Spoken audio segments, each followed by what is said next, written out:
A jury acquitted Garcia Zarate of murder and involuntary manslaughter charges. Trump often cited Steinle's death as a warning against so-called sanctuary cities. Washington. CNN. President Donald Trump slammed what he called a disgraceful verdict in the 2015 shooting death of Kate Steinle by an undocumented immigrant, a crime he seized on during his presidential campaign as part of his call for tougher immigration policies.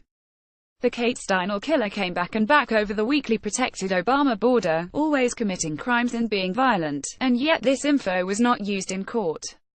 His exoneration is a complete travesty of justice. Build the wall, he tweeted Friday morning in the wake of a jury's acquittal of Jose Ines Garcia Zarate, who had been deported 5 times before the shooting. No wonder the people of our country are so angry with illegal immigration, the president tweeted hours after the verdict. A jury acquitted Garcia Zarate of murder and involuntary manslaughter charges, as well as assault with a firearm. Garcia Zarate was convicted of being a felon in possession of a firearm, however. His attorneys claimed the shooting was accidental. The Justice Department is considering bringing federal charges against Garcia Zarate, according to spokesperson Sarah Flores. All available federal options are on the table, CNN is told. In particular, on the campaign trail, Trump often cited Steinle's death as a warning against so-called sanctuary cities. The term loosely refers to jurisdictions that in some way do not cooperate with federal immigration enforcement. The stated reasons vary, from protecting undocumented immigrants to preserving local law enforcement's ability to gain the trust and cooperation of communities. Some jurisdictions have also been barred by the courts from complying with certain federal requests. Attorney General Jeff Sessions condemned San Francisco's sanctuary city policy in the wake of the not guilty verdict. Sessions has been critical of sanctuary cities during his tenure as Attorney General, and several cities have pursued legal action against the Department of Justice in response. The U.S. Attorney General pushed back after the acquittal, calling Steinle's death preventable and blaming the sanctuary city policy. San Francisco's decision to protect criminal aliens led to the preventable and heartbreaking death of Kate Steinle, Sessions said in a statement. While the state of California sought a murder charge for the man who caused Ms.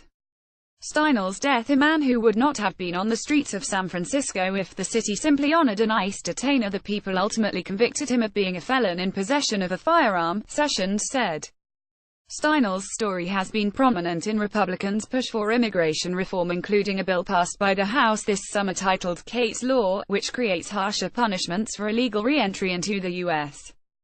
The Department of Justice will continue to ensure that all jurisdictions place the safety and security of their communities above the convenience of criminal aliens, Sessions said in Thursday's statement. I urge the leaders of the nation's communities to reflect on the outcome of this case and consider carefully the harm they are doing to their citizens by refusing to cooperate with federal law enforcement officers.